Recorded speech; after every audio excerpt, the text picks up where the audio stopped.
This is Up for Debate, episode number 203, recorded April 1st, 2021. Hello, everybody. Welcome to this episode of Up for Debate, the debate podcast where the two hosts agree on everything. I'm Sean Jennings, joined by the man of the month and our own resident detective, Matt Mariani. Hello, Matt. Hey, Sean. Happy April Fool's Day, April 1st. Did you participate in a lot of April Fooling this year? You know, I actually do have a very short, fun story to tell, which is I don't like April Fools. I find very few of the pranks funny, and usually they're annoying, especially in the workplace. But one of my employees did a joke that went around the internet this year, but I hadn't seen before. Did you see the brownie prank? No.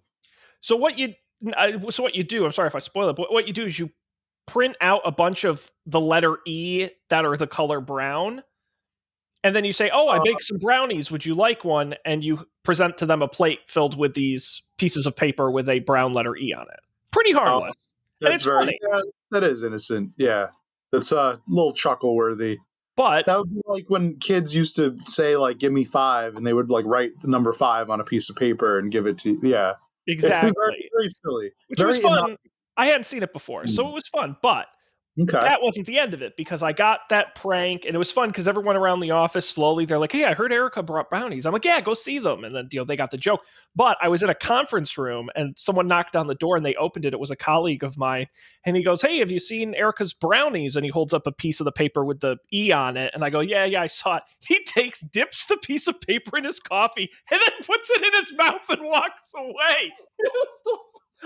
I literally fell out of my chair laughing, and that is no exaggeration. It was the single funniest, because I had no idea that he was, and literally, completely seriously, he dips in his coffee, he's got wet paper, he sticks in his mouth, then he closes the door, and he walks away. He doubled down on it. It was good for him. A goddamn the funniest thing I've ever seen, because I just was not expecting it. So, see, I thought he was going to say, "Did you see Erica's brownies?" And you'd be like, "Yeah, did you see them? That was funny."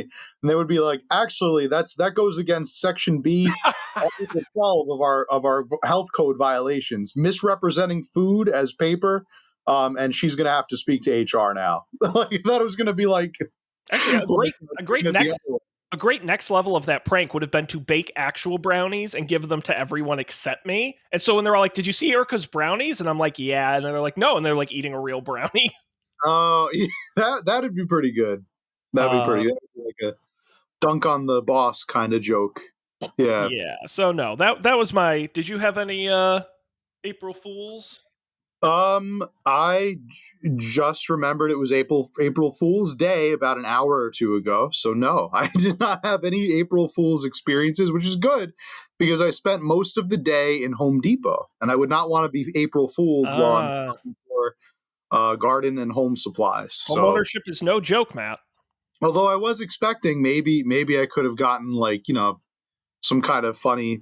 But you know what? When you're working at Home Depot, you got to take the job seriously. So you could be put on that orange apron, and you are serious business. And any one item from Home Depot you want to highlight for the folks?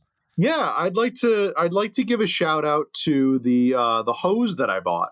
I bought a 100-foot hose, and it may not sound like much, but it's a hose that was the exact same color hose that I remember from my childhood. You know what I'm talking about? Like that light blue. I didn't think they made hoses like this anymore. I traditionally, what color do you usually think of a garden hose being, Green. Sean? Yeah, usually you think of it like dark green or like black, right? When I was really young, and I only remember this in like just seeing it, like, jarred my memory. We had this like aqua blue garden hose that is still around. I guess it's like a common hose. I had never seen it anywhere else, so of course I bought it, even though at the beginning I didn't think it was going to be the right measurement. I was going to buy it anyway, which would have been bad, but it turns out it is the right measurement, and everything was good about it. So I give a shout out to that piece. I would also, I didn't go shopping for many exciting things today. I had my eye on a composter that I think I'm going to probably end up getting online because it was cheaper on the website. So probably going to do that. But that looked like fun. That's probably something I'm going to get into, is composting. Wow, that's exciting. A great place for hobbies, the Home Depot. Mostly, yeah. The composting is not. I want to say it's out of an abundance to want to save the environment and do good things for nature, but it's also because a little part of it is because I don't know when my town picks up green waste, and I can't be bothered to look it up. So I just think it'd just be easier if I put all my lawn clippings in the compost. I mean, literally, they every town I've ever lived in, they just post the schedule on the town website. Yeah, yeah, pretty that's easy. true. It's like But I could 2 also clicks. if I compost, then I never have to worry about it. Like I'm already knowing that like one day is like garbage and the other day is recycling, and that's already kind of throwing me for a loop. I had to write it down and stick it on my refrigerator. So that like adding a third thing to the mix that I have to remember, I think we just maybe just stick with the composting. Matt, if your plan to solve all your problems is to just put them in the corner of the yard and ignore them, I don't think it's going to work. That's not a good life strategy. Yeah, but I now if I like half-eaten food, I can just dump it in the compost, like lawn clippings, compost.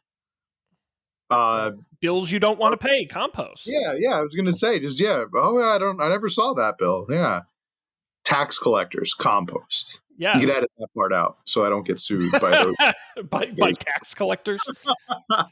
Powerful lobby group.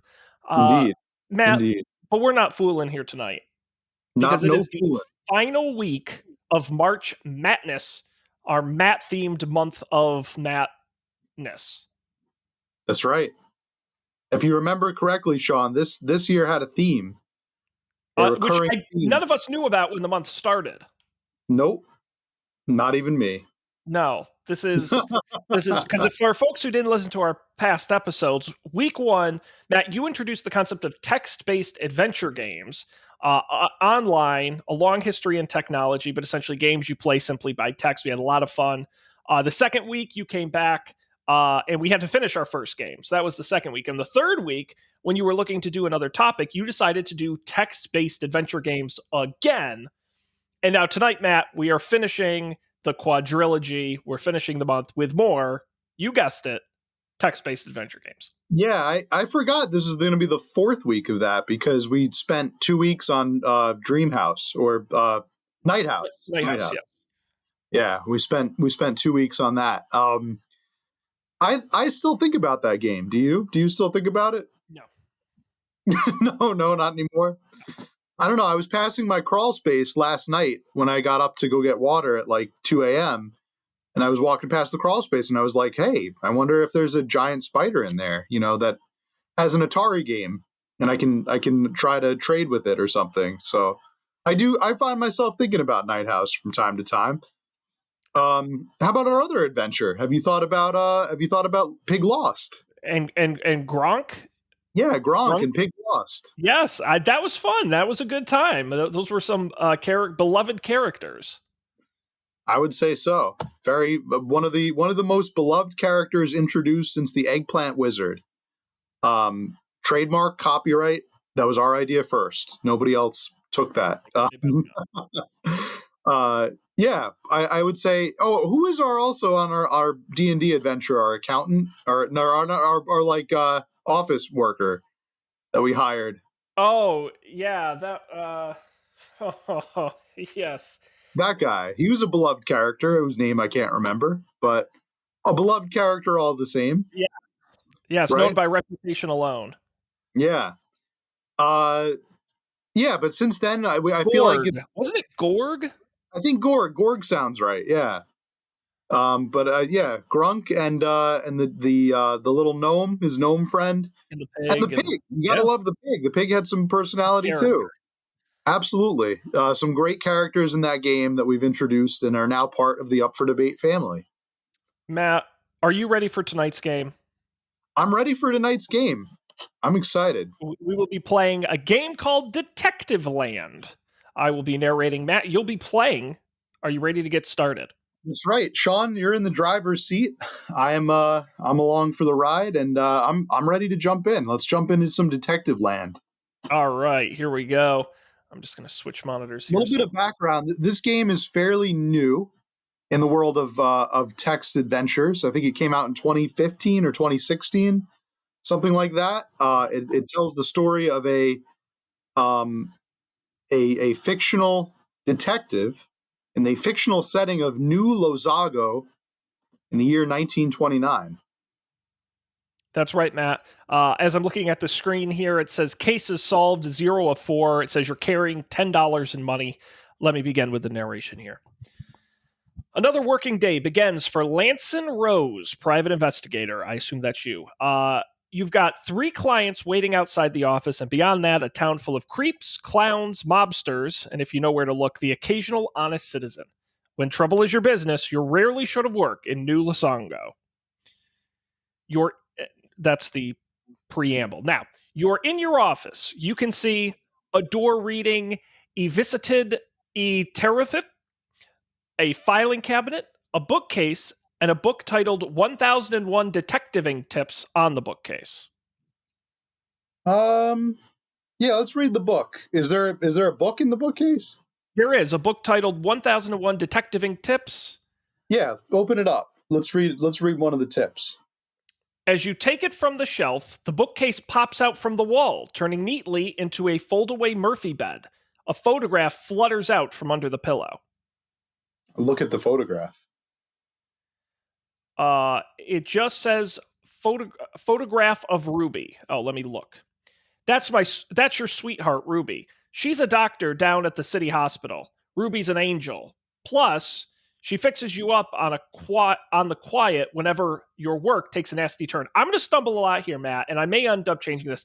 This is written in a first-person perspective, and I'm narrating in a third-person perspective, or really a second-person perspective. All right, well, we can pretend we're just the same person, if that makes it easier. Let me take that again. That's my sweetheart, Ruby. She's a doctor down at the city hospital. Ruby's an angel. Plus, she fixes me up on the quiet whenever my work takes a nasty turn. I guess that makes me the detective, but okay. I feel like we need some like saxophone music to go in the background. There actually is. I don't have a way to play it on the show, but the game actually does have like an audio track music in the background. All right, so for the folks playing at home, there is an audio track that goes along with this, and it's very. I imagine in my head it's very noir sounding. Oh, it's wonderful. All right. So, and in my head, I'm trying to make sure that the whole thing is in black and white and dimly lit. So, okay. So Ruby is on there. Let's see.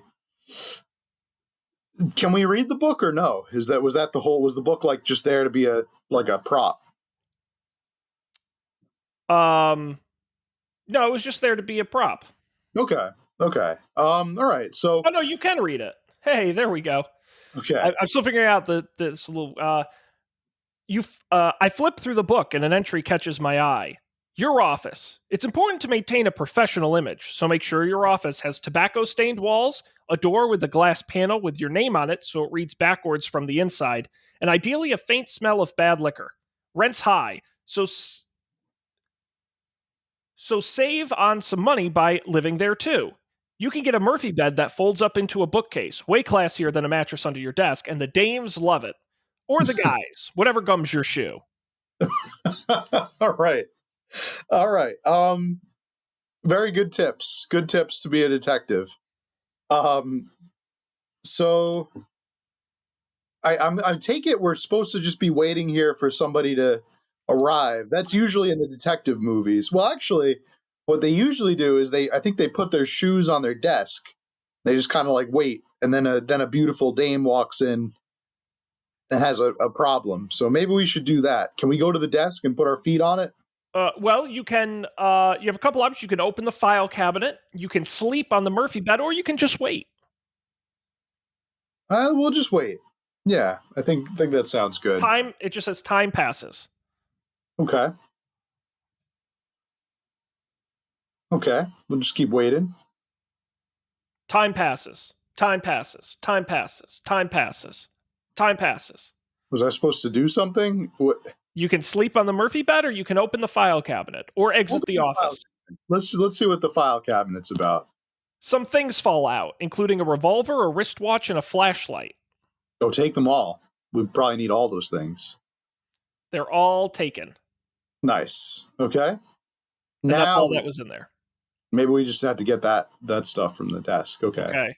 I click wait. It says time passes, time passes, time passes, time passes. Sleep in the Murphy bed. Why not? Bit early, ain't it? Yeah, I think it is a bit early. Open up the desk. Is there anything in the desk? You cannot open up the desk. Okay, I was hoping maybe there'd be like a malt liquor or something. Nope. It would all seem right. to me like you've exhausted what's in the office. Okay. Can I open the door? You can leave the office, absolutely. Yeah, let's leave the office. Okay, I'm in a dimly lit office building. I can also see a flustered dame, a rat-faced man, a pale young man, and a door reading Private Detective. Hey, that's your door. Okay, let's go over the young man. Let's see what he's doing over there. The pale young man. Step into my office, Mr. Disdain, he tells me. Marcus Q. Disdain. He walks inside and I follow. Case opened, a study in squid. Okay. Now there's a little dialogue here. No, I I got some. wonder. I got some dialogue for you. All right, let's hear the dialogue. Okay. This is so. I'm going to adopt a new voice as the detective. Tell me what this is about. I say. You may have heard of me, says Marcus Q. Disdain, taking out a handkerchief and wiping his palms. I'm something of a writer. I specialize in short horror novels. My recent Giant Space Prawns Sleep Beneath the North Pole won the Incredible Stories Scientific Fiction Award. I, I, I'm not much of a reader, I tell him. Why is it that you need my services? My aunt died 2 months ago, says the guy, and I inherited her old house on 2nd Avenue. I moved in there as it seemed a suitably atmospheric place to work on my new book. But at night, I hear strange noises from downstairs, moans and squelches, and I'm sure that yesterday morning I found the furniture moved. At night, I've been seeing vivid images of squirming tentacles and. You know I'm a PI and not a ghost hunter, right? I say. Please, Mr. Rose. I'll take a look, Mr. Disdain. Now, you can ask Mr. Disdain some questions if you'd like. You're in the office with him. Okay. Let's see. You can ask about it, the house, his aunt, the money, perhaps. Yeah, let's start with the money. How much money are we talking about in this case? I'll charge $50 now and $50 when I get to the bottom of it, I tell him. That's fine, he says. I just got an advance on a story, you know. He digs inside the pocket of his jacket and pulls out a $50 bill. Great. All right. Take the 50. You got it. You now have $60. Nice. All right. So tell me about your aunt. Tell me about your late aunt, I prompt the guy.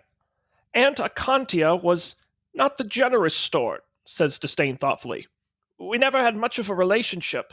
In my childhood, I didn't see her often. She worked fishing boats in the Pacific, wasn't on land much of the time, and rarely visited us out in New England. When I did see her, well, I'm sure she didn't like me. Perhaps that's why she left me that liability of a house. Huh. Okay. So tell me about the house then. This house you inherited. Can you tell me? Oh, it has a fascinating history, says the guy, mopping a drop of sweat from his forehead. It was built during the great New Lasago silver rush, and rumors are that 10 miners were left to suffocate in a collapsed tunnel on the land.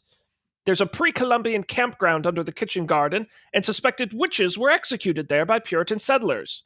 During the Civil War, the house was used as a field hospital for creepy orphans with unfinished business in the mortal world, and.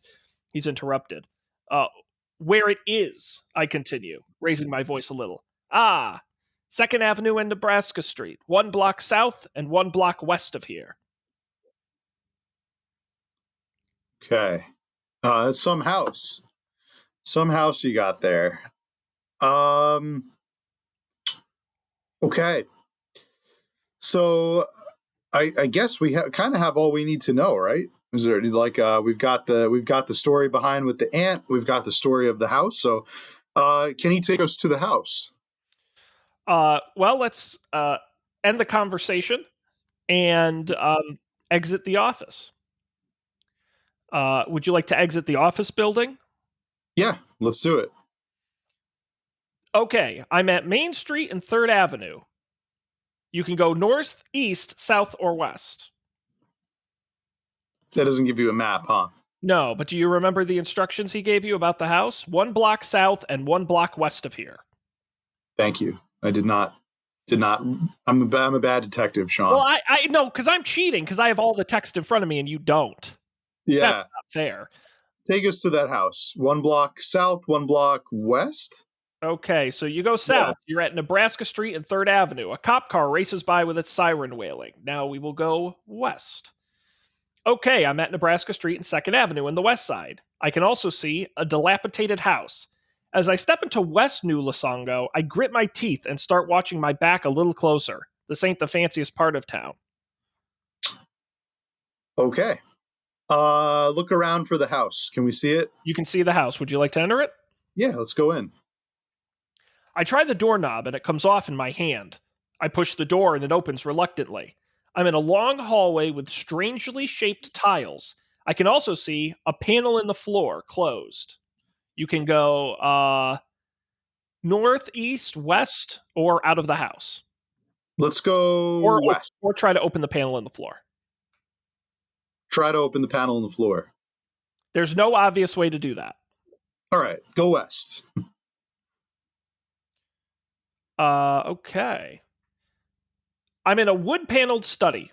I can also see a writing desk, a typewriter on the desk, a statuette of a raven on the desk, and a letter to Marcus Q. Disdain. I hear a creak on the front door. Then Marcus Q. Disdain walks into the room.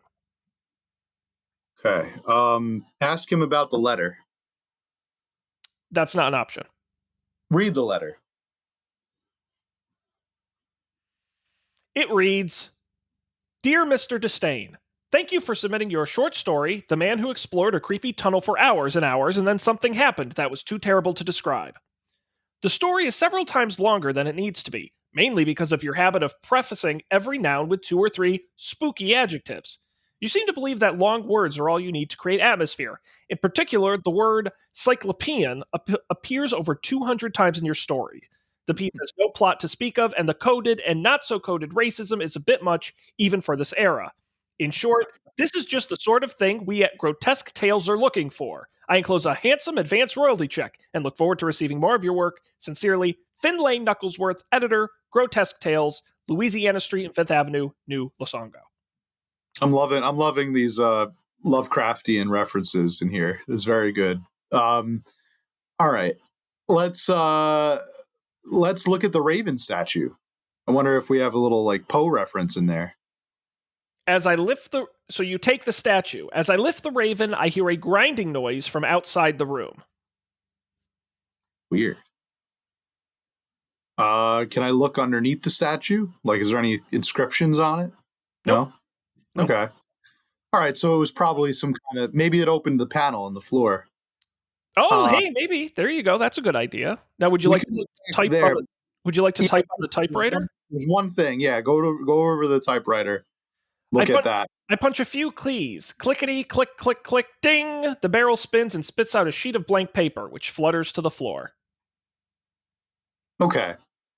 Let's go check out that floorboard. I wonder if lifting the Raven statue did anything. All right.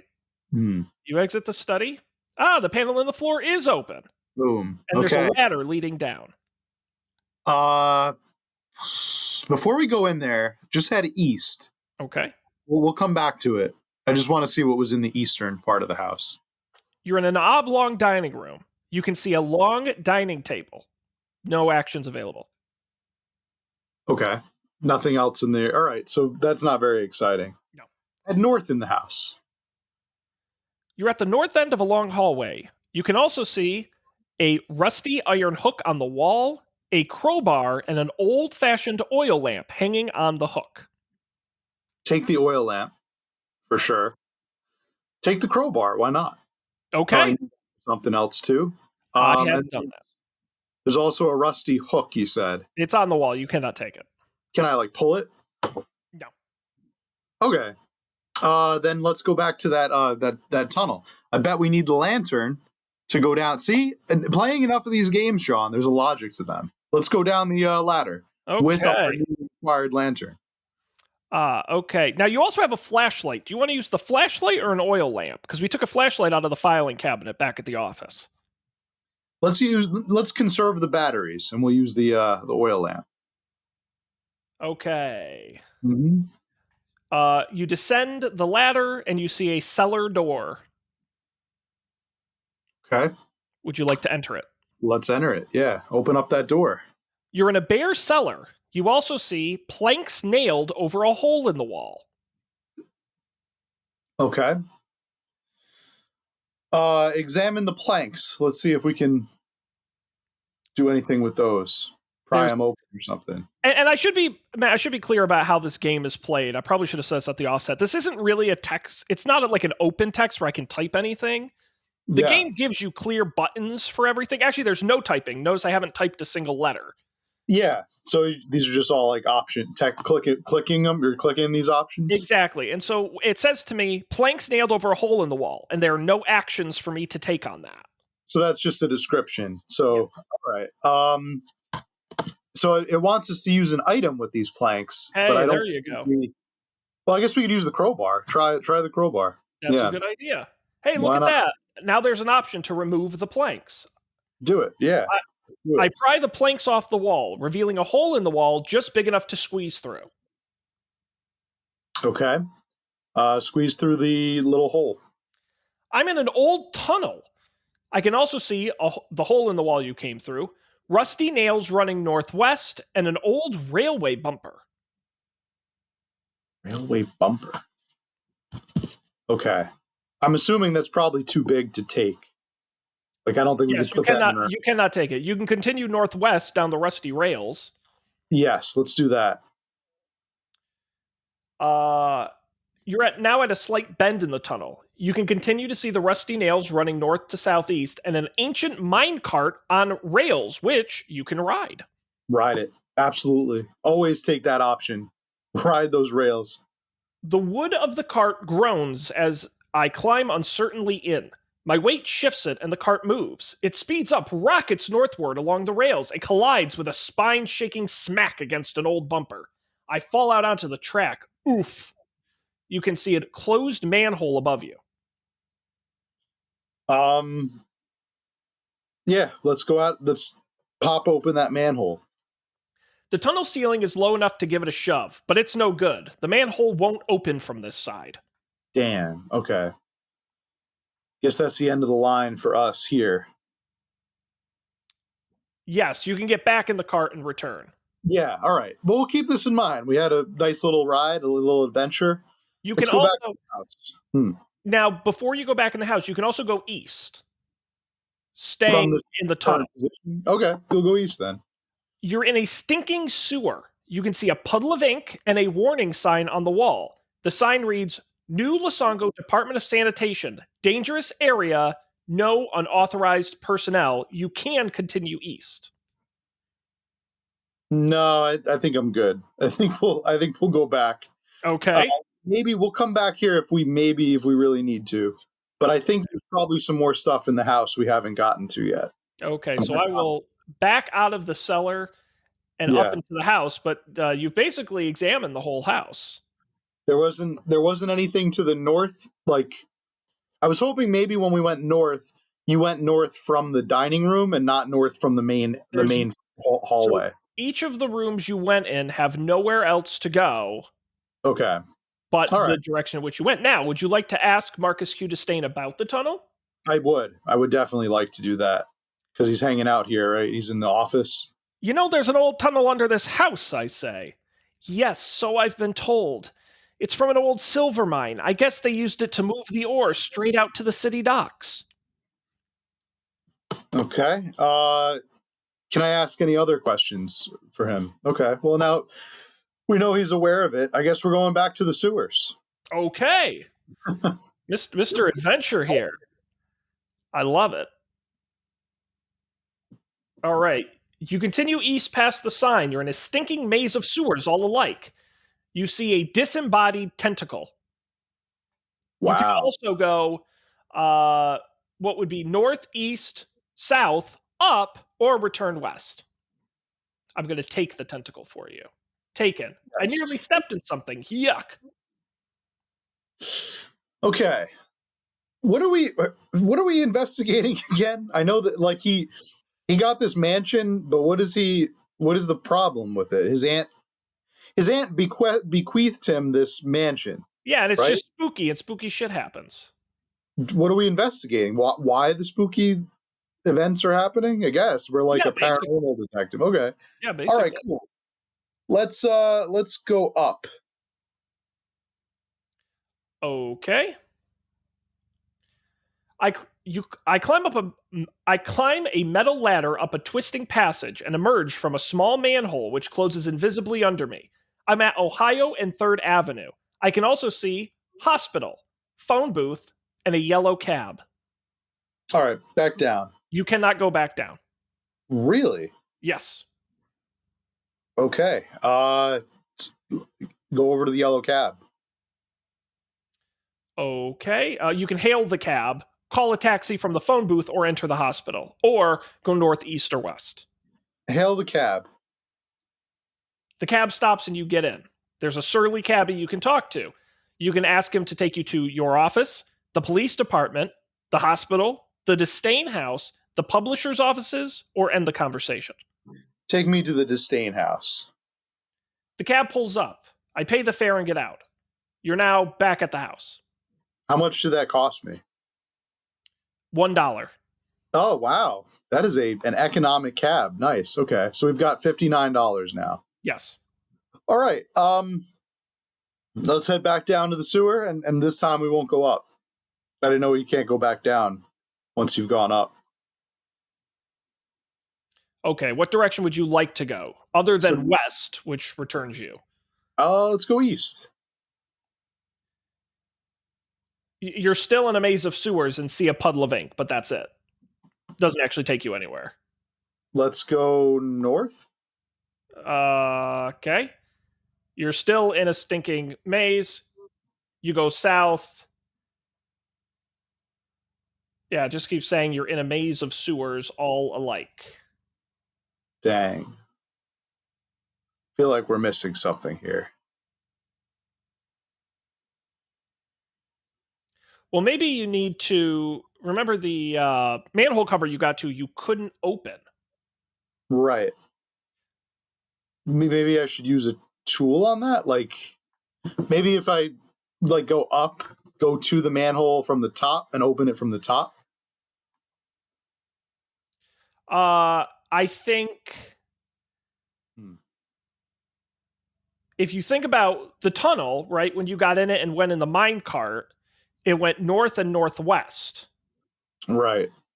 So maybe we should go above and see the manhole cover from above and see if you can open it.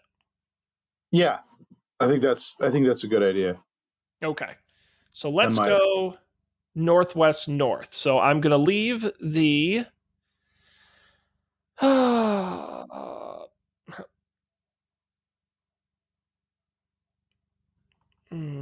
okay. It's hard work being a detective these days. Well, now you're lost in the sewers. So now you're back at Louisiana Street and 6th Avenue.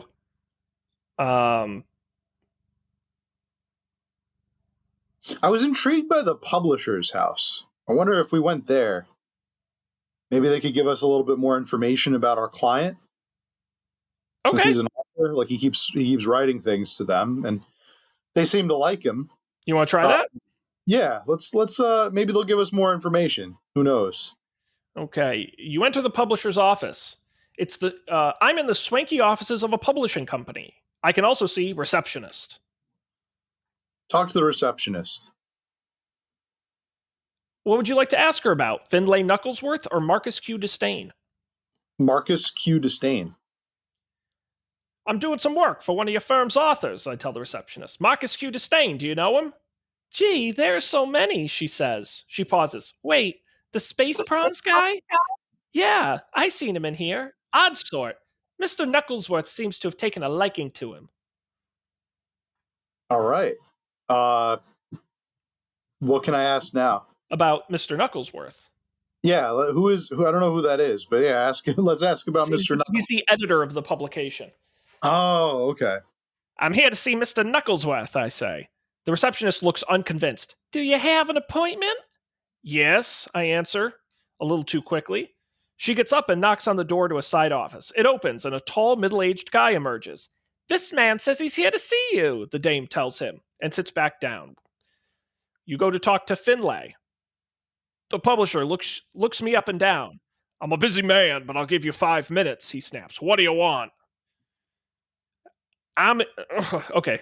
I struggle very hard with switching voices. I'm interested in your professional relationship with Marcus Q. Disdain, I say. Whatever trouble he's in, I got nothing to do with it, says Mr. Knucklesworth briskly. The late Miss Acontia Disdain, his aunt, I believe, bequeathed this firm a large sum of money on condition that we publish his terrible stories.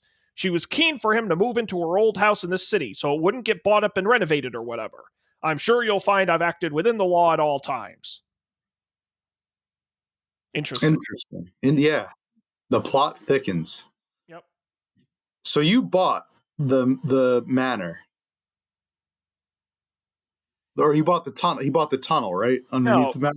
No. So what happened was the hint here is, I think, that his aunt did not want anyone else to own the house other than her nephew, which is why she basically bribed the publication and gave him the house. She didn't want it bought up or renovated, probably because of the secret tunnels in the basement. Right. Okay. So the plot definitely is definitely thickening now. All right. What other questions can I ask him? That's it. Okay. And you've exhausted the office. All right. I guess we'll thank him for his time, and we will depart. You're now on Louisiana Street and Fifth Avenue. All right. You can walk around or hail a cab.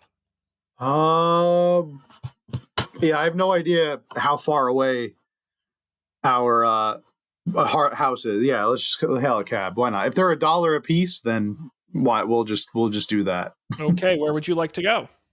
Let's go back to the. Kind of want to go back to the manor, but the other option was hospital or police department or your office. Let's go to the police department. See if they it's all about collecting information. It's all about putting the pieces together.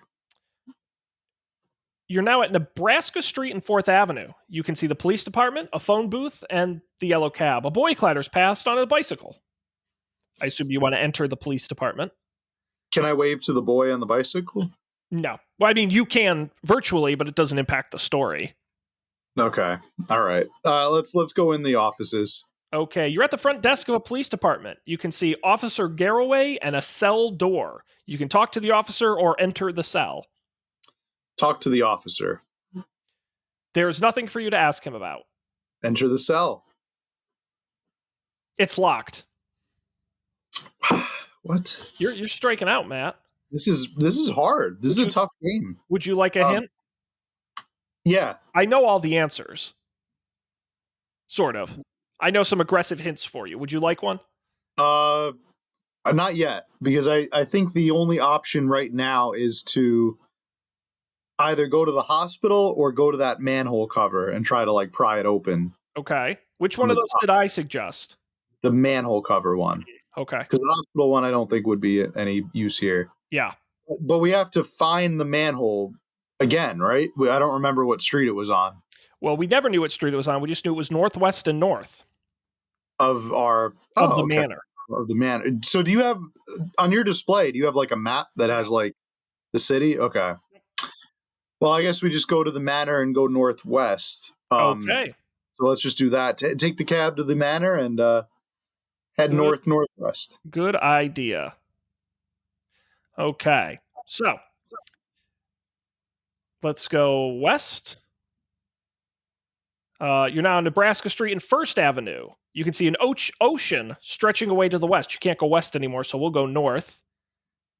We'll go north again. You're now at Louisiana Street and 1st Avenue. So you're sort of noticing now First Avenue's all the way against the beach, and we've gone through a couple states. And there's a dockyard you can enter. Enter the dockyard. You're in the new Lasongo dockyard. You can see shipping containers, a fishing boat, and a manhole. Open that manhole. Or you can enter the fishing boat. Well, that does seem kind of cool. I think now let's enter the manhole. All right, manhole it is. Fishing boat. Fishing detective.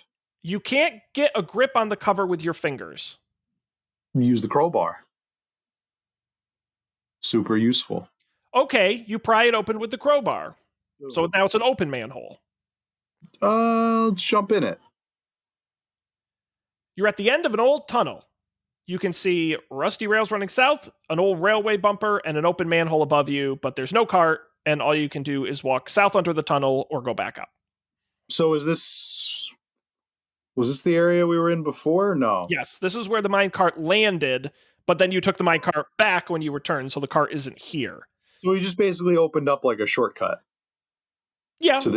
Yeah. Let's go up there and let's take a look at that fishing boat.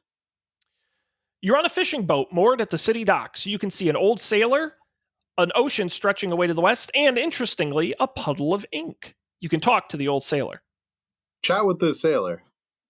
You can ask him about the boat or about the ink. First, I want to ask about the boat. Nice boat, I say. She's called the Prawn Mary Rose, says the sailor with pride. 90 years in the water. Been to every shore of every country on the globe. Done the full circle 3 times. Me and my partner had some great times on here back in the day. You can now ask about the partner as well. Ask about the partner. Where's your partner now, I ask. The old sailor's eyes mist up. Econita passed away a few months back. I've been running the operation without her, because it's what she would have wanted, but it ain't the same. Now you can also ask about Marcus Q. Disdain and the tunnels in addition to the ink. So let's ask about the ink first. What's this puddle of ink doing here, I ask. That's ink from a gargantuan squid, says the sailor. They squirt it all over the place. Well, no saying you heard it from me, but there's a demand, a very lucrative demand for those creatures from certain powerful men. They wouldn't say what they want them for, but they're a protected species, see, so let's say I can't... So just say we can't stroll through customs with a crate full. Interesting. Okay. Now ask about Marcus Q. Disdain. This ain't Kanita, I say. Would she maybe be related to Marcus Q. Disdain, horror writer, googly eyes? That's her no good nephew, says the sailor with a hump. She left him in a house in town because she knew he'd never do it up. He'd probably think it was atmospheric or whatever. Then we'd just keep on using the tunnels too. She appears to remember herself. Hey, why are you asking so many questions anyway? Wow. You can ask about the tunnels as well. Yeah, ask her about the tunnels. You mentioned tunnels, I say. Did I? Must have had a reason to tell you. Here's the old mine railroad. That's easy. Then there's the sewers. You'll get lost without a map, though. Oh, hell, you look trustworthy. Here you go. She takes a map out of a pocket and hands it to you. Yes. Okay. Good. All right. I guess that's it. Thank you. That's nothing else to ask the sailor. Would you like to read the map? Yeah. Let's open it up. Check it out. Yep, this looks easy enough. As long as I've got this to look at, I reckon I could find my way through the city sewers, no problem. Let's get back to those sewers. Very cool. All right, let's go down the open manhole, and let's head south.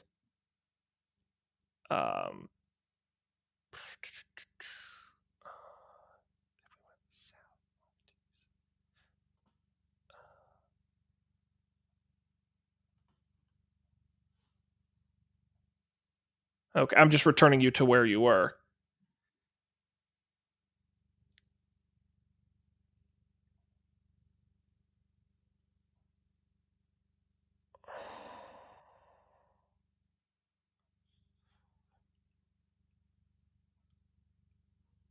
Okay, so you're back at the warning sign.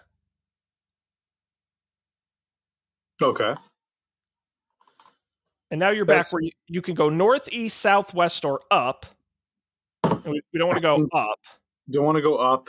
I think we've been east from there, haven't we? Yeah, let's go east because I think that's what led me into the labyrinth. It just says I'm in a stinking maze of sewers all alike. Now let's open the map while we're down there. If I read the map, it says, so I go along a ways, left a ways, right a ways, then this away, then that away, and here I am. You're back at the warning sign on the wall. Okay, now read the map again.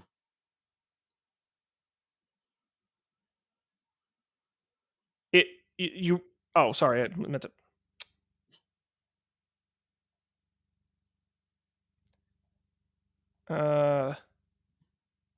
Yeah, you just keep. Son of a bitch, sorry, I clicked the wrong thing. Yeah, you just keep going back and forth between the sign on the wall and another area with planks nailed over a hole in the wall. Okay, let's pick up the crowbar and remove it. Yeah, crowbar that. And you enter it. Okay, I'm in a large basement room with an aquarium along one wall. You can see an aquarium and a strange-looking lamp on the desk, which you can light. Light the lamp. Okay, it's lit. A bright purple glow emanates from the bulb, bathing the room in an odd light. I hear a hissing from the aquarium. Would you like to look at the aquarium? Sure. I move over to the aquarium and keep it as still as possible. It takes me a minute, but I realize this isn't the whole aquarium. This is just a window onto an enormous tank extending way above this room and longer way below it. As I watch, a great sucker-covered tentacle flits across the foreground, and I make out the shape of a monstrous, many-armed form propelling itself through the water, back before it vanishes back into the murk. The gargantuan squid, a true wonder of nature, says a voice behind me. I turn, and I'm face to face with a 50-something man in a business suit and a neat overcoat. Who are you? How's business, Mr. Rose? Asks the man. I hear bubbling from the aquarium. You can ask the man about himself, the room, or the squid. Well, let's ask him about himself. Kind of want to know who this guy is. I square up to the guy. Who are you, and how do you know my name? Come now, Mr. Rose, says the guy. Don't you have an interest in politics? I just vote for whoever's doing the least to fight crime, I say. That's my livelihood, you know. Well, let me introduce myself. George Manhattan Brinkman. I happen to be a U.S. Senator. And as for how I know you, well, it's part of my job to know things about people, and for them to not know how I know. You hear bubbling from the aquarium. Ask about the squid. What can you tell me about this gigantic squid, I ask. Gargantuan, he corrects me. Reclusive animal. Lives in the mid-Pacific at almost inaccessible depths, somewhere near Tangaroa. Apex predator. Feeds on large fish. Small whales and the occasional unlucky sailor. Amazing creature. I wouldn't get too attached this one, though. We're harvesting him tomorrow. Harvesting him? For his meat? Brinkman shakes his head. They taste about as disgusting as they look, but what they're useful for is their ink. Okay. What was the third question? Ask about the ink. Okay, let's ask about the ink. What's so important about the ink, I say? Oh, it's a very special ink, says the guy. They live so far down under the ocean, there's practically no light, so it's invisible, see? He pulls a sheet of blank paper from an inside pocket of his overcoat. The next few decades are going to be very interesting, Mr. Rose. As you may be aware, this country has its enemies. The Russians, the Germans, the Japanese, and even subversive elements right here in America. We all need to keep secrets from each other. So our guys pass around papers in the invisible ink of the gargantuan squid. Looks blank till you put it under one of these. It's called an ultraviolet lamp. He places the paper under a strange-looking lamp. The purple glow emanates from the bulb. On the paper in the man's hand, I can just make out the outline of a building and the words Commie HQ before he folds it lengthwise and puts it in his pocket. Impressive, I say. But is it worth wiping out a species for? It's them or us, Mr. Rose. Now, you can also ask him about the room. Yeah. What about this room here? Especially got a nice purple light that you got there. What is this place? Nowhere, he replies sharply. This room doesn't exist, and you and I are not having this conversation, Mr. Rose. Any rumors you may hear about a secret intelligence base below the new Lasongo Liddy Hall are entirely unfounded. You understand me, he adds, but it's not a question. Of course, I understand you. All right. I Matt, guess I'll be going now. I'm going to offer you one thing. So you may remember, and this is, again, I can see the screen, you can't. You may remember back when we saw the typewriter in the mansion, there was a sheet of paper in the typewriter. I took it. Oh, yes. Okay. By the purple light, I can make out the cursive handwriting on the paper. Dear Skipper, well, the doctors have told me I've got a few months. I could spend them with you, but if I'm going to be alone for eternity, I may as well start getting used to it. There's parts of the world I haven't seen, mostly inland, so I'm going trekking for a while, and I may be some time. I left my house to my nephew Marcus and pulled strings to make sure he keeps it, so you can carry on using the tunnels. He'll be too dumb to notice. Now, Skipper, I've never been one for expressing my emotions freely, but the years that you and I spent together, well, they were nice, I guess. I saved up a bit of wealth over the decades, but a priest told me you can't take it with you, which came as a bit of a shock. So I suppose you can have it. I hid some treasure in the house. See you when I see you, Aki. Ooh, treasure. Okay. All right. I guess we should probably leave and go tell the nephew about this. I think don't. that's a great idea. Yeah. All right. Let's go back and tell the nephew. Yep. So you go back into the sewer. You would want to go. We'll go up, and we'll take the cab to the Disdain house. And what room did we leave him in? Ah, there he is. He's still in the study. Let's talk to him. Would you like to talk to him about? So you can ask him about the treasure, or you can tell him about smuggling. First, tell him about the smuggling. I think he probably would want to know about that. I may have gotten to the bottom of your mystery, Mr. Disdain.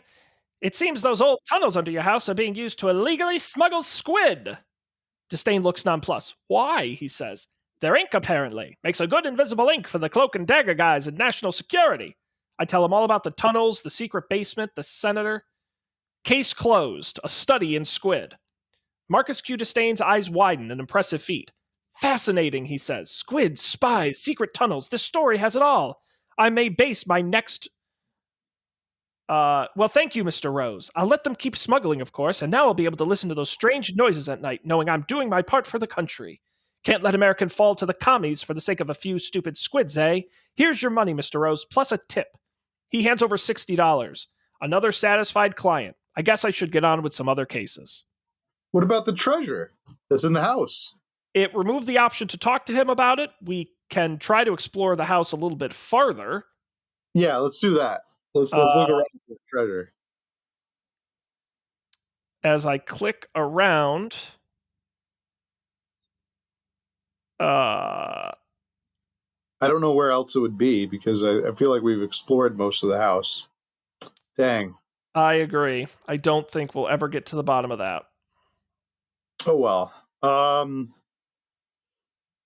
Maybe somebody out there who's played this game might tell us where the. I'll look it up later. I'm sure. I can tell you, Matt. Again, I have certain steps and answers, and the point is not to find. You don't need to find the treasure. All right. We solved the case. That's Yes, you did. That's the main thing. All right. I'm happy with that. I'll take it. I just thought maybe the treasure was like a bonus objective, like an additional objective that would give you lots of money. But it seems like money is not really that useful in this game. Every cab ride is $1, so can't really do that. All right. So should we do another case? Oh, absolutely. Do you? I'll leave it up to you. Do you want me to take the driving on this one, and you want to participate? I don't know how you would do that. I have the website up here. Well, but we already have a bunch of established stuff. Oh, does that all carry over? Oh yeah. Oh, okay. All right then. All right, I'll keep going. I thought each one of these was like a standalone adventure. No, it's because it's case 1 of 4, and now you've got to solve all 4. Right. I'm assuming that they all correspond with the people in your office. So like if you talk to the crying dame, she'll start the next case. That's right, or the rat-faced man. And the rat-faced man. I guess yeah, let's go back to HQ. Okay. And let's chat with the crying dame. Step into my office, okay, I need a good lady, so hang on. Mrs. McDonald, she says smoothly. She steps in and I follow. Case opened, the big pickle. It's my husband, says the dame. He's been missing 5 days now. Please find him, Mr. Rose. I've heard you're a detective. Now you can ask Mrs. McDonald about her husband, her home, another woman, and of course the money for the case.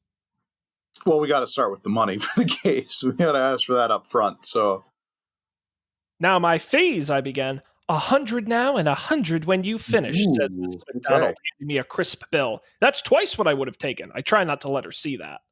No, you got to keep the poker face going. You got to expect that. You're a successful detective in this town, and you have a reputation to maintain. So let's ask her about the other woman. Let's see, another woman. Please don't take this the wrong way, I say.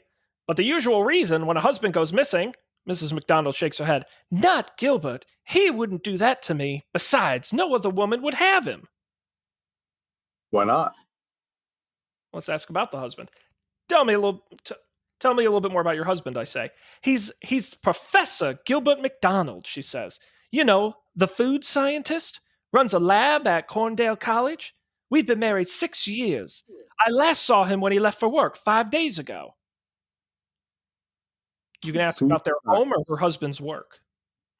Let's ask about her work. His work. What does he do? Can you tell me any more regarding your husband's work at Corndale? I say to her. He's worked there for 20 years, since long before I met him. For the last 3 years, he's been working on a top secret project. He never told me anything about it. He just kept saying he was on to something big. It's all right. How about your home? What's your home like? Where do you and the professor live, I ask. In Princely Heights, by Louisiana Street. Here, she says. She takes out a sheet of notebook paper and a fountain pen, writes an address, and hands me the paper.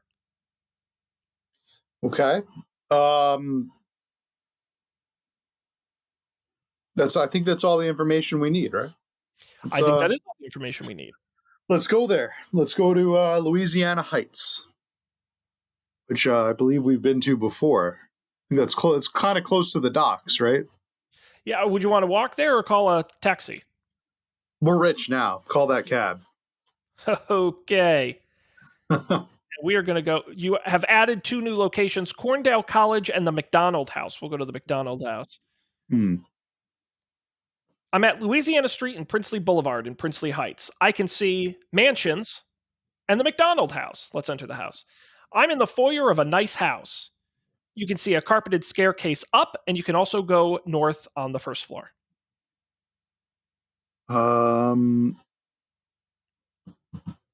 Go north on the first floor. We'll take it one floor at a time. You're in a spacious parlor. You can see an armchair and a radio set, which you can tune. Tune that radio.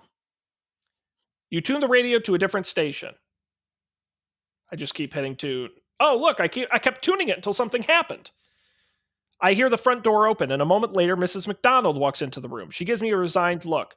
Why, come in, Mr. Rose. Show yourself around. Okay. Keep tuning the radio. Nothing continues to happen. All right. In the parlor, you can go east now. Or go back south. Let's go to the new spot. You're in a huge kitchen. You can see Mrs. McDonald, who walked in here, a cooking stove, a refrigerator, and a kitchen cupboard, which you can open the refrigerator to. Open it up. Let's open the refrigerator. Something falls out. It's a bell jar labeled Prototype 2. You can take it or open it. Open it. Something falls out. A weird round sandwich. You can take it. Take it. Take this weird sandwich. Okay. Take the jar. Now, I'm going to have you open the cupboard. Inside is a can of turpentine. You can read the can or you can take it. Read it. It reads, Handy Hank's oil of turpentine. Useful for thinning or stripping paint. Warning, toxic. Take it. Okay. Now you can only go west out of the kitchen. Okay, leave the kitchen. Was there anywhere else on the first floor or just upstairs? Just upstairs. Let's go upstairs. You're on an upstairs landing. You can go north or south. North. You're in a dusty bedroom. You can see a single bed, a mahogany wardrobe, a work desk with drawers, and a bust of Louis Pasteur on the desk. Now, if I know anything about text adventure games, I'm going to lift that bust and it's going to do something. So let's go over there. You cannot do that. You can open the wardrobe or open the work desk. All right, open up the desk. What's he got in his desk? Some things fall out, including a crossword puzzle book, a tobacco pipe, and a pouch of tobacco. I will take all three. Yes. Okay. In the wardrobe, you find a tweed jacket with elbow patches, which I also take. Okay. Now, would you like to ask Mrs. McDonald, who just walked in the room, about that weird round sandwich? Yeah, I would. I can read your mind. I know what you think. I'm interested in knowing more about the sandwich. What do you call that weird round sandwich I saw in your refrigerator? I have no idea. Some piece of science my husband's working on, perhaps. Okay. That's it. Okay, so it's an experiment. What else was in the desk? Anything else that was interesting? No? Okay. Let's open up the closet. We did. There's nothing else to do in that room, but you can go into the other room on the second story. Yeah, let's do that. Now you go from the dusty bedroom to the neat bedroom. It includes a single bed, a vanity table with drawers, and a pine wardrobe. A lot more things to open up in here. Let's begin opening them up one by one. All right, you open the pine wardrobe. It contains a cocktail dress. You take it. I don't know why. I don't know what you're going to do with it, but you took it. Might have some kind of a need for it later. All right. When you open the vanity table with drawers, out falls a periodic table of the elements, a scientific journal, and a handwritten notebook. Read in the notebook. See if we got any notes in there. You cannot read the notebook. You can only take it. Oh, no, you can read the notebook. Sorry, let's read it. Okay. The notebook is full of handwritten calculations and chemical formulas that I can't make heads nor tails of. There are enough exclamation marks and circled bits that it must be something exciting, to the right people anyway, and the handwriting. That's Mrs. McDonald, same as on the note paper she wrote her address on. Weird. Okay. Let's ask her about that, I think. Take the notebook, and when we go see her next time, we'll bring it up. Okay. Was there anything else to look at in here? That was the room. Okay. Let's go talk to Mrs. McDonald about this weird notebook that she wrote in. You cannot ask her about it. What? All right. Can we take the notebook out and use with her? Like, give her a notebook? No. No. At this point, it is strictly a suspicious clue. Very suspicious. I'm very intrigued by that. Why was she writing scientific formulas? All right. I guess we go to the college next. Oh, I'm sorry. I didn't read this right. I missed these little things. You can ask her about science. Ask her about science. Forgive me, but I took a peep at your drawers. Been taking an interest in the professor's work, have you? I guess you may well know. He's no scientist. Barely knows the difference between monoglyceride and phospholipid. The college board gave him the job as a courtesy because his old man funded the place. He gets a lab to sit in and do crossword puzzles. I can tell you've been wondering why I married him. That's why. Those antiques would never employ a woman scientist, so I get to do my research and publish it under his name. What difference does it make anyway? I don't Interesting. know. I don't know. Not much of a chemist myself. What are you working on anyway? Never you mind, she snaps. It's not relevant. Okay. So the plot thickens now. I guess we should probably take our trip to the college and see what's going on with the lab. If the husband is not the one working there and it's the dame, then I think we'll probably find some things there that we'll need to answer. I think that's a great plan. You enter the college campus. You see college students who you can talk to, a dorm building, an open window on the second floor, a white painted flagpole that you can climb, or you can go north or south. Okay. I want to put... Okay. Hear me out on this. Uh-huh. Take the cocktail dress out. Okay. Put it on, and then climb up the flagpole. It says you try and wear it. It's not really my color. Oh, come on. All right. I thought that'd be fun. Okay.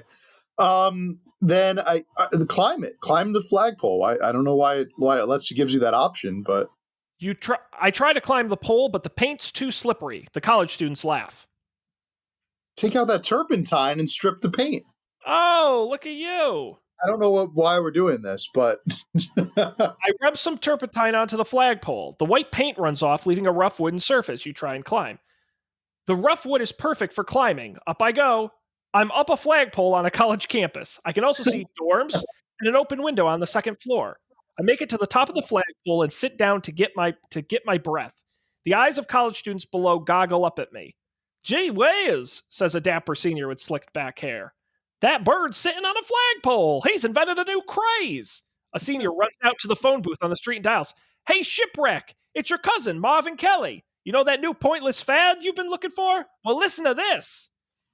Hey, let's all find flagpoles to sit on, puts in a sophomore with a crimson journey. The college students disperse, whooping cheerfully. You invented flagpole sitting. I invented flagpole sitting. That's something we talked about on a very episode of Up for Debate. Okay. You can go down the flagpole or open the dorm window or enter the open dorm window on the second floor. Yeah, enter that. I bet that whole thing seemed like it was a ploy to just get me to see that there was an open dorm window.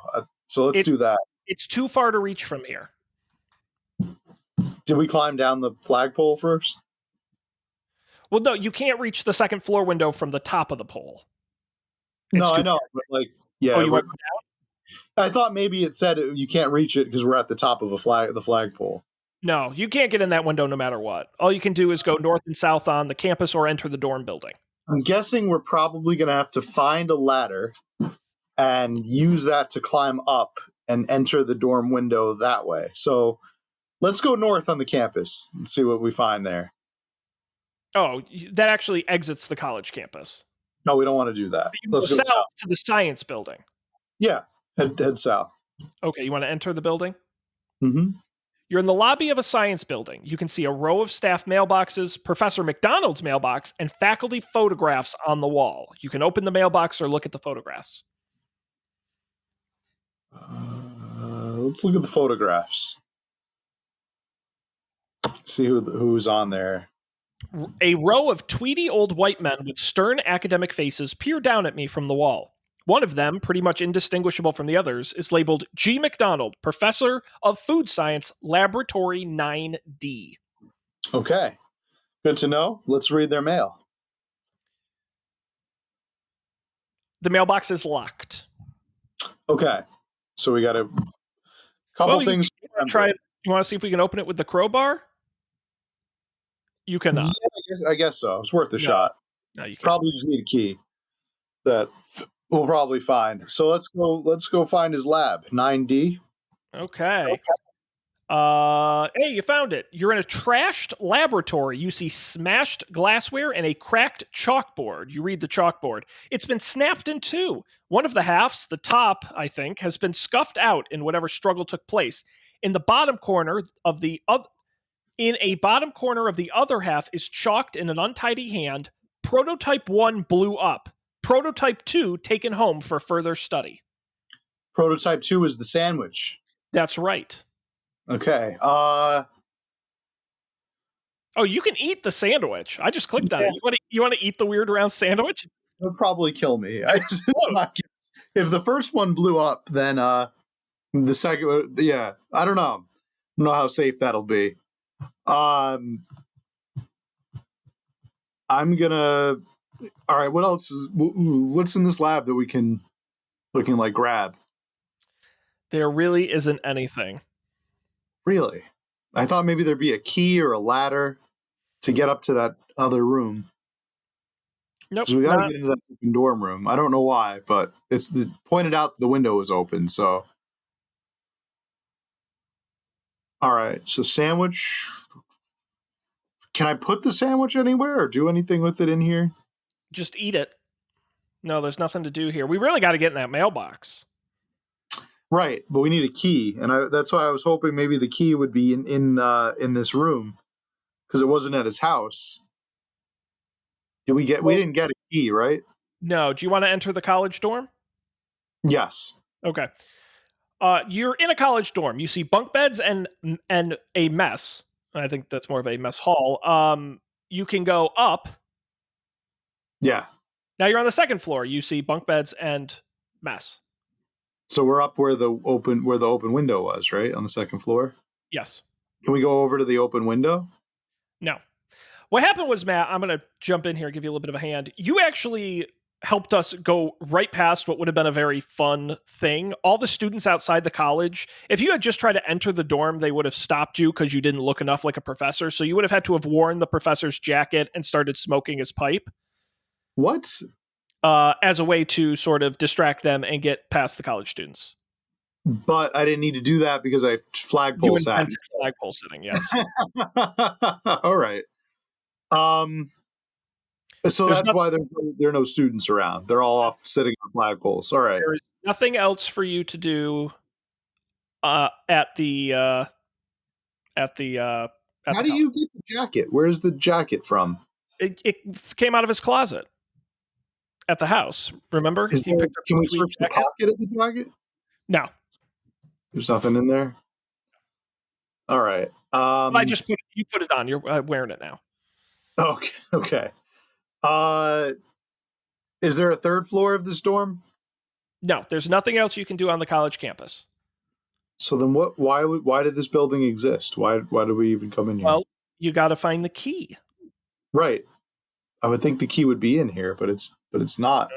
No, you need more information. What are we missing? I don't know. Is there somewhere you could find more information? That's not the college campus? Maybe at a different location? The police station? The publisher's house? No, maybe someone to talk to?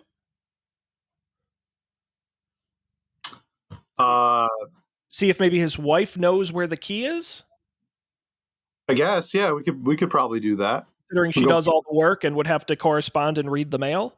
That's true. That is true because it's actually her. Yeah, she's the actual scientist. All right.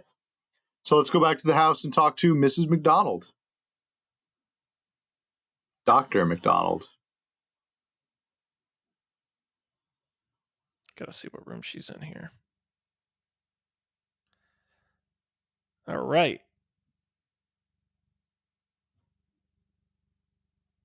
Oh.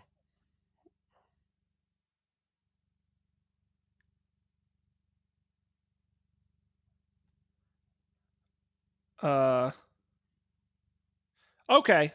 Ask her about the sandwich again. Okay. Now that you've learned it might blow up. Yeah. Let's try this again, I say. What is this weird sandwich? Oh, right. It's called a hamburger. A revolutionary advancement in culinary technology. One cow can be ground up into 8,000 of these.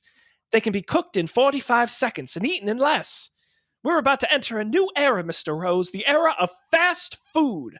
Ah. Stuffy restaurant meals will be a thing of the past. No more lounging around making idle chat with your friends while you wait for your supper. No more obsequious waiters. No more pretentious menus. Just get in, eat your damn hamburger, and get out. I see, I say. And was everybody as thrilled about this fast food revolution as you?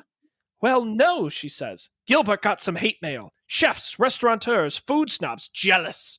You don't think that might have something to do with his disappearance? This hate mail, I say. You could have mentioned it earlier. I'd be interested to read it. He said he just left it in his pigeonhole at work. Here, I'll give you a key. She rummages and pulls out a small mailbox key and hands it to you. Nice. Okay, good. Good stuff. Let's go back and read that mail. Okay.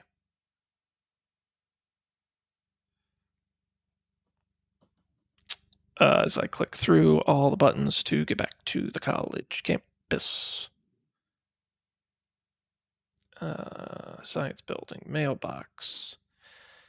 The key fits in the mailbox open. Some things fall out, including a wad of hate mail and a crumpled restaurant menu. Read the mail. This is a bunch of hate mail addressed to Professor McDonald of Corndale College. I pick out a note written in neat capital. It reads, Dear Professor McDonald, I hope you choke on your own hamburger. Screw you, disgusted of New Losongo.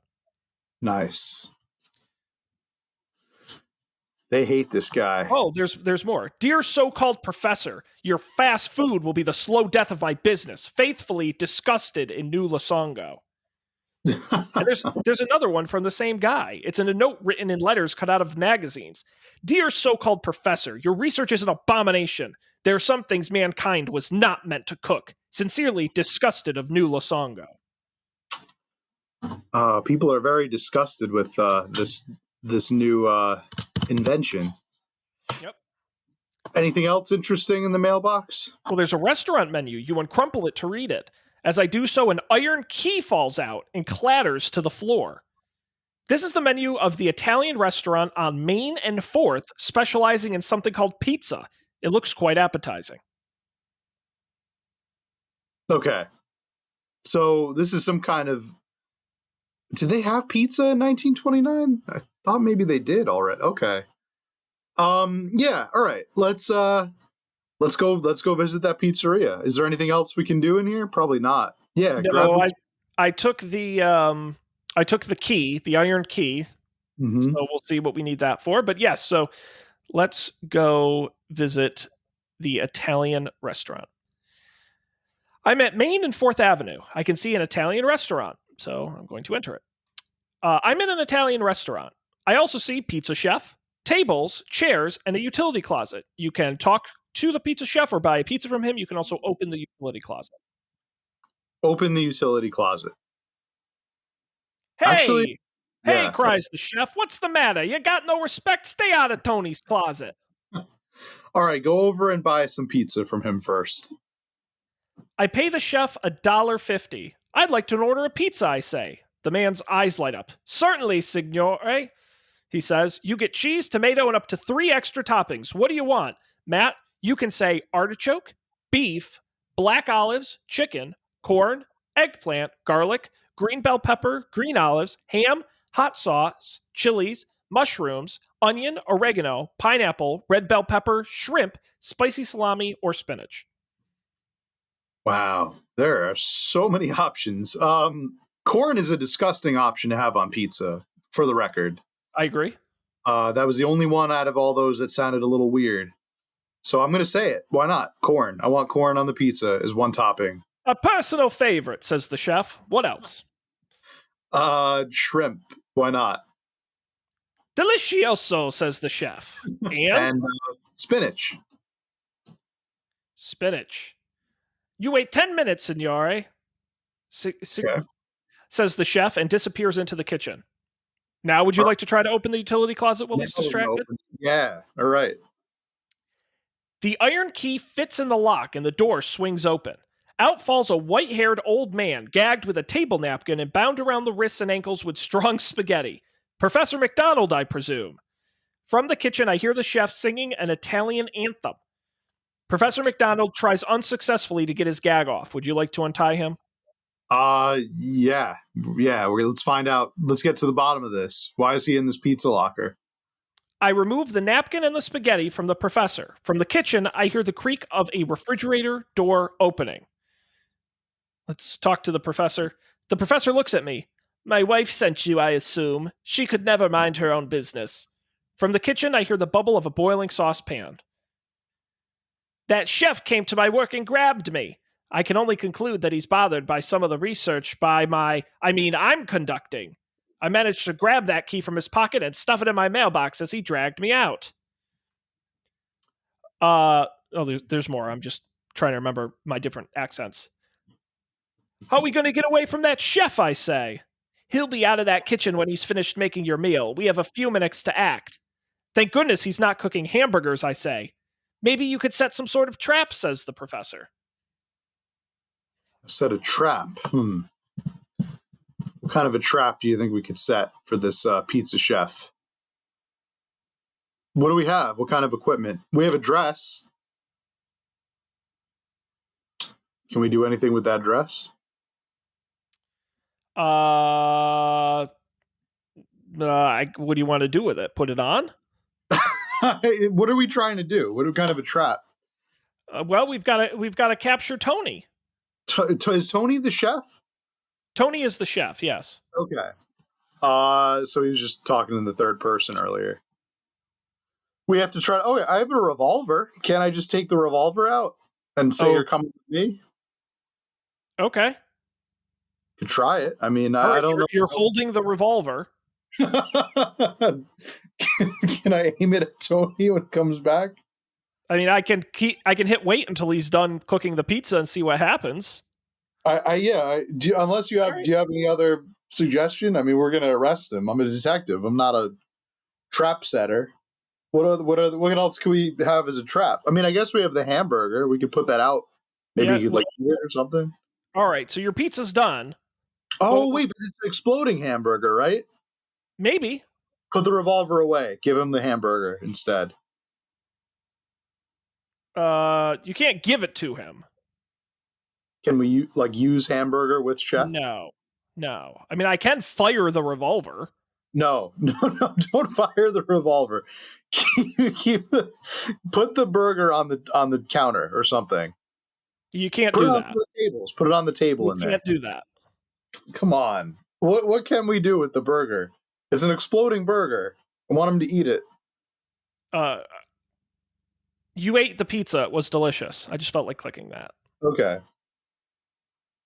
I mean, you could eat the hamburger. I don't. No, I'm pretty sure it'll kill me. So I don't want to eat the hamburger. I guess he suggested setting a trap, but what do we have that could trap him? Well, you've got the spaghetti, and there's an option to tie it. We can just tie him up with the spaghetti? It seems too easy. I click tie the spaghetti. It says, I tie the spaghetti between the legs of two tables. Oh, okay. It's like a silly trap. Now put the burger on the other side of the rope. So then he runs over to get it. That's not an option. You're vastly overestimating what you can do with these things. Oh, okay. Put the dress on. You can't put the dress on. Put the dress on the other guy. No, you can't put the dress on the other guy. Why do we have this dress? Put the dress on the table. So maybe he thinks a customer left it there. Put the dress on the table. And we can't put the burger on the table either? No. And just take out the revolver. I don't know what else to do. I don't know what else to do. I think I've exhausted all of my options here. Was there any other item that I missed that we could use to trap him? Could I talk to the chef and insult the pizza so he comes after me? Well, you can talk to the chef and ask him about himself. Yeah, Sure, let's ask him about My himself. name is Tony Pepperoni. I am born in Italy. All of my life, I dream of running a restaurant, but everyone in Italy is a better cook than Tony, so I moved to America. That's all he has to say. Take out the revolver, Sean. Okay, you want me to fire it? No, I'm over the fire, but there's a fire button right here. Can I just hold it out in front of him and say, like, no, you're coming with me? No, you cannot threaten him. I don't see any other option. Like, what else? We're supposed to be arresting him for kidnapping, I'm assuming. I don't want to murder him, but it's not really giving me any other choice.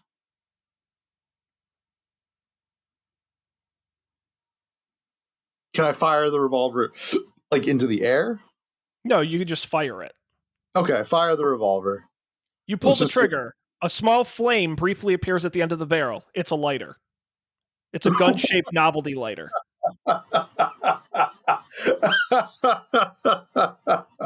Thank God we weren't in like some kind of dire situation where we needed to use that.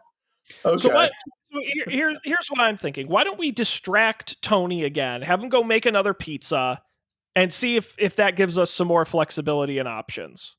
Okay. We want another pizza, Tony.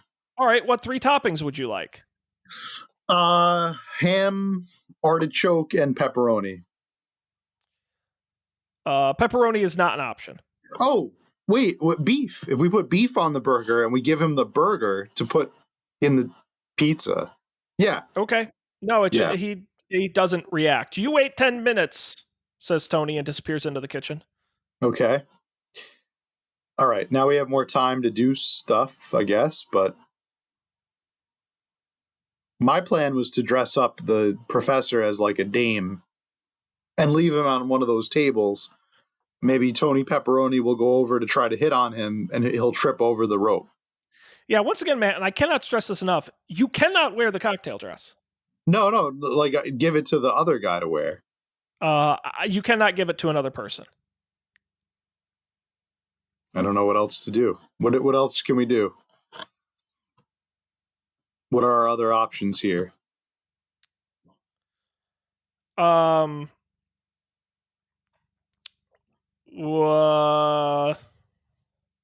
a good question.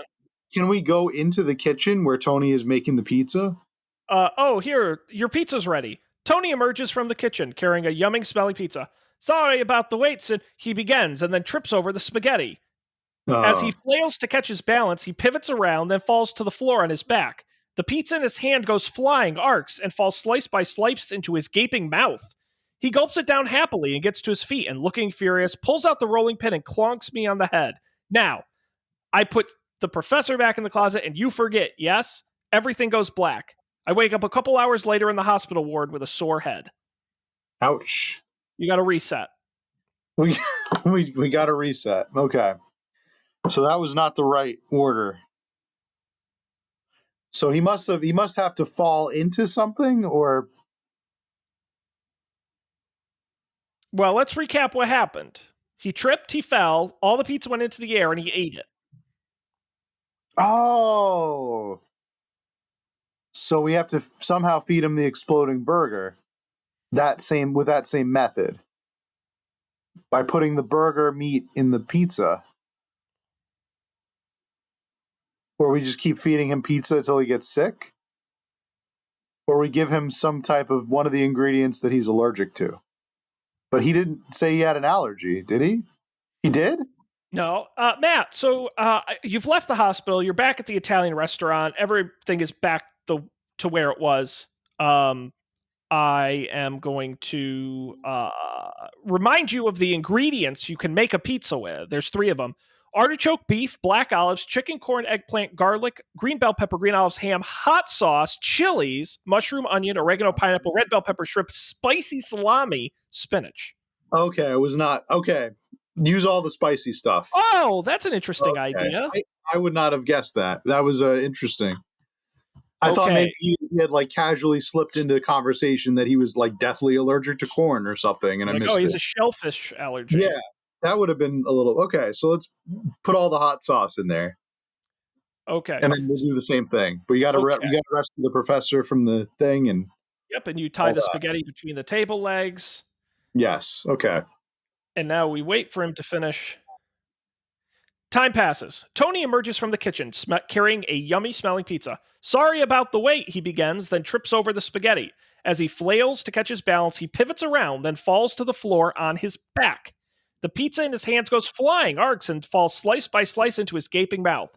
As he attempts to gulp it down, his eyes widen and his face turns bright red. While he lies there flailing and coughing, I leap on him and pin him down. Go get the cops, I tell the professor. Case closed. The big pickle. Yes. Lieutenant Miles arrives and takes a couple of statements, gets us outside, ropes off the restaurant, and drags Tony away in handcuffs. I guess I should go find Mrs. McDonald and see about getting the rest of my fee. Yeah, let's go back to the house. Okay. McDonald's house. Enter. Talk. Money. My fee, I began. Here's your other 100. Goodbye, Mr. Rose, and thanks. Case is solved. 2 of 4. $302.25. We are so rich for 1929. This is the. You buy a whole Buick for that.